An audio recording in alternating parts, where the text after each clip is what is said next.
Well, it's been a fantastic recovery after March. In March we kind of painted a picture of doom and gloom, but we've clearly seen a pickup in the activity from a listing perspective, leaving us with a very strong September from a historic perspective, both in the U.S. and also in Europe, on our Nordic markets. And the Nordic markets in particular stand out in the context because we're listing smaller, medium-sized companies, something that we are not seeing in the rest of Europe on the same level. And I think a key driver of that is, of course, the fact that we are able to cater for these smaller companies, but in particular also some of these are coming out of the markets benefiting from their digital footprint, which is appealing to the institutional investor and also the retail investor to participate in. You and I have spoken over the years about the corridor, the window of opportunity, and it doesn't take much to derail some of the sentiment. I mean, once many years ago, we were talking about the collapse in private markets, the overvaluations of some of the tech companies, and that destroyed the IPO window. How long do you think it will last this time?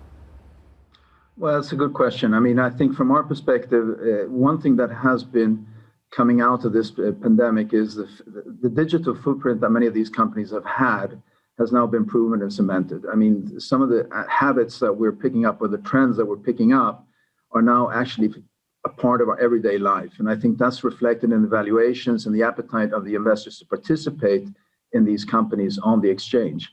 From that perspective, we're talking about stimulus still coming into the market. We're talking about low interest rates. We're talking about slightly lower volatility.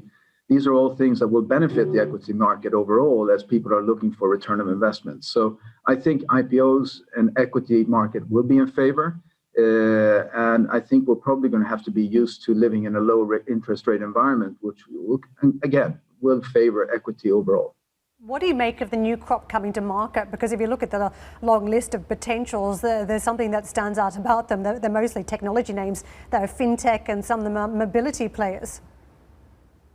Well, I think to the fact about the pandemic, one thing that has come out of this, as I said before, is the fundamental shift. We saw trends before. Now we're seeing companies really changing behavior that is not only related to the pandemic. I think some of this will stick after the pandemic. So from that perspective, these companies that have been part of this fundamental change in the way we deal with everyday life are now coming to market. And they're being received not only as more mature companies that have grown in the private markets, but are now looking to leverage the public markets to take that as a next part of their sort of the platform for the next step of growth.